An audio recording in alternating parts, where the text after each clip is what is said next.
Olá amigos, estamos de volta, somos da CF da Ipuaçu, Rio de Janeiro, trazendo vídeos curtos sobre a doutrina dos Espíritos. Estamos no Evangelho segundo o Espiritismo, capítulo 2, Meu Reino Não É Desse Mundo. Bom, isso deriva de um colóquio, de um diálogo entre Jesus, o mais elevado ser que já esteve aqui na Terra, absolutamente perfeito em todos os sentidos, com o governador da Judéia, o Pôncio Pilatos, que era legítimo representante do Império Romano. E bem cedo, o Jesus foi levado, depois de ser preso, depois da traição de Judas, que nós explicamos nos bastidores da condenação, num vídeo anterior, um pouco mais longo esse vídeo, mas explicamos os bastidores sórdidos. Jesus foi levado para o pretório, que era a residência oficial de Pôncio Pilatos, o palácio. E Pilatos logo cedo pergunta: que acusação trazes contra esse homem? E os guardas judeus falam: se ele não fosse malfeitor, não o entregaríamos. E Pilatos falou: tomai-os de acordo com as vossas leis e julgai-os, vós mesmos. Então Pilatos demonstra que está pouquíssimo à vontade com aquela situação. Ele já tinha escutado falar de Jesus, das suas pregações, e não dava peso maior nenhum àquele cidadão. Não tinha intenção de interferir. E os guardas judeus, eles falaram: porque não nos é lícito matar ninguém dentro das nossas leis. Eles deixam claro essa condenação, a premeditação, e eles querem só que Pilatos bata o martelo e não julgue-o segundo as leis romanas. Foi uma trama traçada pelos sacerdotes judeus.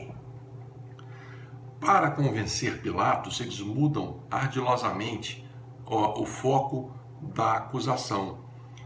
Encontramos esse homem corrompendo e proibindo as pessoas de pagarem o tributo a César, dizendo que ele próprio era o Cristo Rei.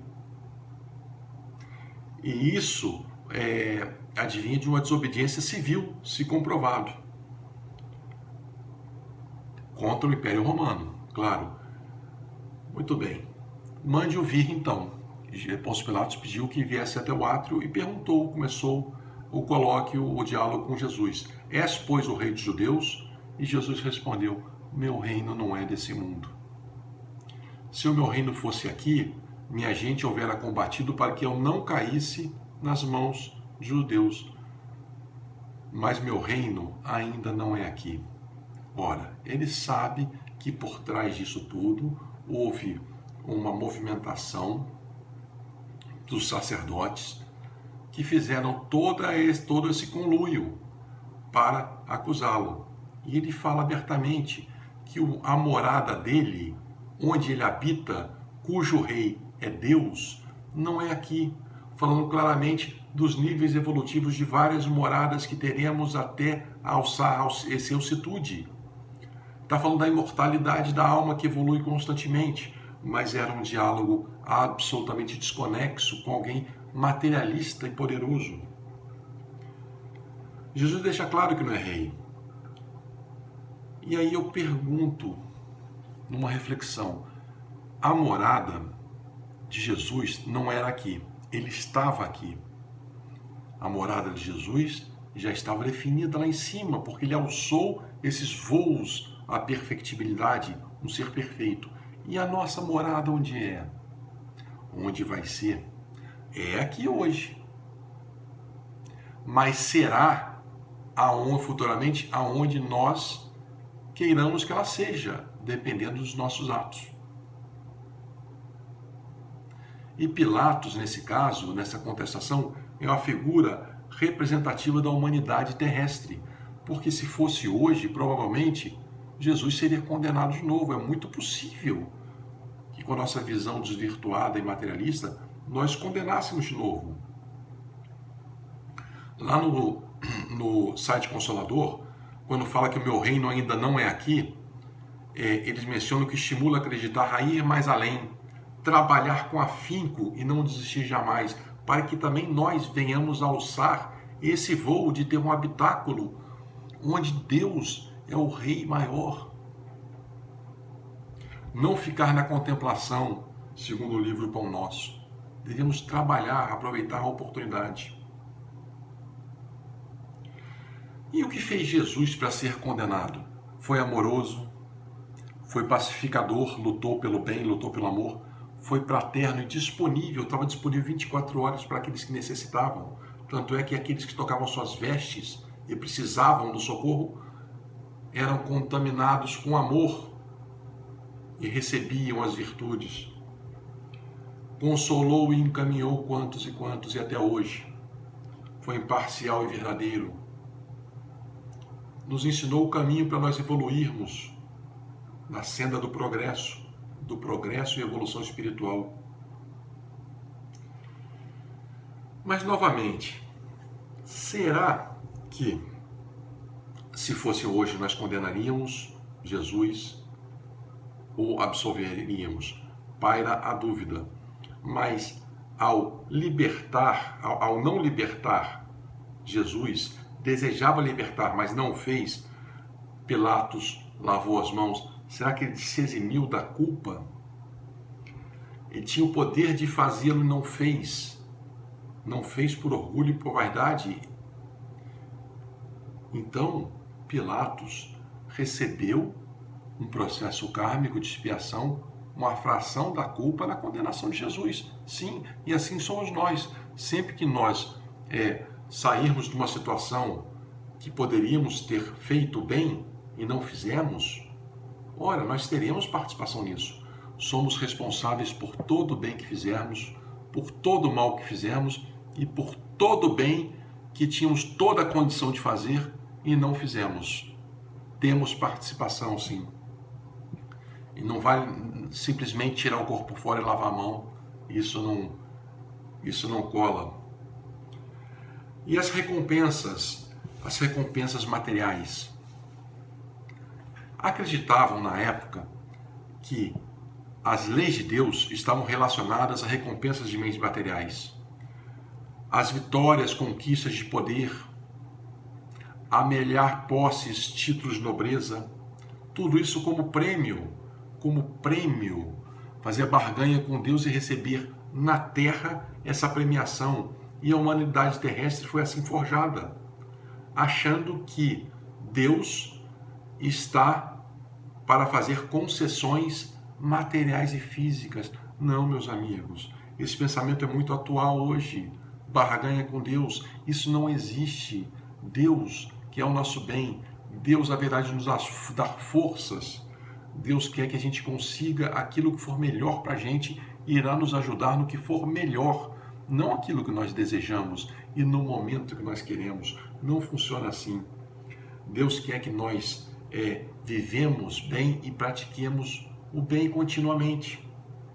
Se nós soubéssemos e entendermos definitivamente contemporânea essa estada onde nós estamos aqui hoje, a passagem terrena, menos atenção nós deveríamos prestar às questões materiais e ter uma calma maior de espírito. Nós deveríamos ter essa maior calma, com menos preocupações materiais.